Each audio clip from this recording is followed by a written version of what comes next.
بس دعا کیجئے یہ تیسری جنگ عظیم نہ بنے، پھر کچھ نہ بچے گا. لیکن آپ کو پتہ ہے یہ معاملہ دعاؤں سے نہیں ہوتا، دعا ہی سے فقط کٹتی نہیں زنجیر مولانا. جالب صاحب نے کہا تھا کبھی. حکمت عملی بھی ہے، کوشش اور کاوش بھی ہے. اوکے، شکریہ ڈاکٹر ہما بقائی. آپ کو علم ہے کہ ڈاکٹر صاحبہ بڑی گہری نظر رکھتی ہیں اس پورے اس صورتحال پر. اور جو سب سے زیادہ جو دوسرا اہم پہلو ہے وہ معیشت ہے. اس پوری جنگ سے عالمی معیشت ہل کر رہ گئی ہے، اور ہم تو خیر بیچارے ہماری معیشت ہی کیا تھی، 53% غریب سے ترین لوگ اور پتہ نہیں کیا قرضے مرضے تھے. لیکن خلیجی ریاستوں کی بادشاہتیں اربوں خربوں کی ڈوبنے کے قریب ہیں، یہ ڈوبتی جا رہی ہیں. ملتے ہیں ایک بریک کے بعد، ہمارے ساتھ رہیے گا.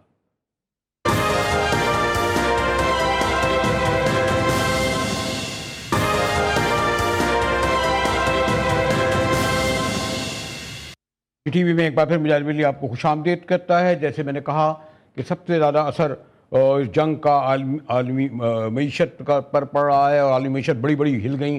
اور ہمارا ملک تو آپ کو اللہ ماشاء اللہ آپ کو پتہ ہی ہے قرضوں پہ ہی چل رہا ہے. 53% غریب ترین لوگ، اور ہزاروں جو بھی ہو رہا ہے، یہ جو وہ منتقل کر رہے ہیں جناب، جو آن لائن کر رہے ہیں یا جو کچھ بھی پیٹرول کر رہے ہیں، یا عام آدمی سے متاثر ہو رہا ہے. میرے ساتھ بڑے سیزنڈ محترم ہارون شریف صاحب ہیں، سابق چیئرمین رہے بورڈ آف انڈیا. بلکہ ہارون صاحب کے تو علم ہے، اور میں اس خبر کی طرف آ رہا ہوں. ایک بڑی خبر بن گئی جو ہم توقع نہیں کرتے تھے، کیونکہ ہمارے لوگوں کے لیے تو غالباً سب لوگوں نے نوکریاں بھی وہاں کی ہیں ان لوگوں نے، اور دوسرا گھر ہے اور محل زیادہ ہیں ان کے وہاں پر. میرا میراد UAE سے ہے. تو ہارون صاحب اس طرف آئے کہ یہ اتنی بڑی خبر کیوں بن گئی؟ ٹھیک ہے انہوں نے قرضہ دیا تھا، وہ قرضہ مانگ رہے ہیں اس کا، لیکن یہ سادہ بات تو نہیں ہے. جی بریولی صاحب، یہ ہمیں سمجھنا پڑے گا کہ یہ قرض کی نوعیت کیا ہے. یہ جب پاکستان نے 5-6 سال پہلے فرینڈلی کنٹریز سے، چائنا سے، سعودی عرب سے، UAE سے، انہوں نے جب پیسہ ڈپازٹ کی شکل میں مانگنا شروع کیا، تو اس کو ہم اکنامکس کی ٹرم میں کہتے ہیں کہ یہ جیو پولیٹیکل بیسس پہ ہم نے ایک فیور مانگا کہ آپ ہمارے پاس 1 سال کے لیے ڈپازٹ رکھ دیجئے. اس کا جو ریٹرن تھا وہ ناٹ نیسیسریلی کوئی اکنامک ریٹرن نہیں تھا. اس کا ریٹرن پھر آتا ہے آپ کو جب آپ ڈپلومیٹک ٹرمز پہ لیتے ہیں، تو اس کے ساتھ ڈپلومیٹک سٹرنگز اٹیچ ہو جاتی ہیں. اگر آپ کو یاد ہو تو ایک جو سعودی عرب نے بھی ایک وقت پیسے مانگ لیے تھے جب ہم قطر اور ٹرکی کے ساتھ اور ملیشیا کے ساتھ سمٹ میں جا رہے تھے. سملرلی پھر چائنا نے اس گیپ کو فل کیا تھا. تو یہ جو ڈپازٹس ہیں یہ رسکی ہیں، ہماری بارگیننگ پاور خطے میں چینج کرتے ہیں. تو یہ جو UAE کا ڈپازٹ تھا یہ دسمبر میں ختم ہو گیا تھا. اگر آپ کو یاد ہو تو ایک خبر آئی تھی جس میں اسحاق ڈار صاحب نے ٹویٹ بھی کیا کہ ہم اس ڈپازٹ کو فوجی فاؤنڈیشن کے شیئرز میں کنورٹ کر رہے ہیں، وہ خرید لیں گے. لیکن اس وقت میں نے بھی جواب میں لکھا کہ جی ڈپازٹ تو آپ نے حکومت پاکستان کو دیا ہوا ہے، وہ تو ایک کمپنی ہے، تو گورنمنٹ سے کمپنی میں کیسے شفٹ ہو جائے گا. سو پاکستان کوششیں کر رہا تھا. پھر انہوں نے 3 ماہ کے لیے IMF کے پچھلے یہ جو مشن ابھی ختم ہوا ہے ریویو، ان سے ریکویسٹ کی، تو اپریل 17 تک انہوں نے اس کو رینیو کیا تھا. تو یہ پری میچور نہیں مانگا ہے. ہاں مشکل وقت میں اس کو رینیو نہیں کیا گیا، کیونکہ مجھے سمجھ آتی ہے ایک تو وہ انٹرسٹ ریٹ زیادہ مانگ رہے تھے، اور دوسرا پھر اس کی پولیٹیکل چیزیں جو ڈپلومیٹک ہیں وہ کمپلیکیٹڈ. بڑے حساس ہے، میں اس طرف نہیں جا رہا تھا پولیٹیکل چیزوں کی طرف. لیکن سب سے اہم یہ کہ جب 1 ماہ میں جو انہوں نے اقدامات کیے ہیں، جو بڑی میٹنگیں اور کانفرنسیں اور آنا جانا، یعنی شارٹ ٹرم سے بھی شارٹ ٹرم، آپ جیسے ہم جیسے لوگوں کو بھی پتہ ہے کہ جناب آپ کے یہ جو عالمی مالیاتی ادارے جو ہے آج کہہ رہے ہیں 873 ارب روپیہ سالانہ کھا جاتے ہیں. 55 وزارتیں ہیں، آپ کی ضرورت ہی نہیں ہے جو 1000 ارب کھا لیتے ہیں.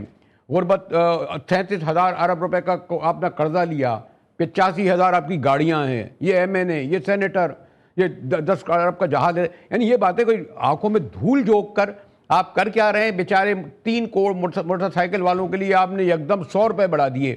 تو کیا خود احمقوں کی جنت میں رہتے ہیں لوگ، یا لوگوں کو احمقوں کی جنت میں سمجھتے ہیں؟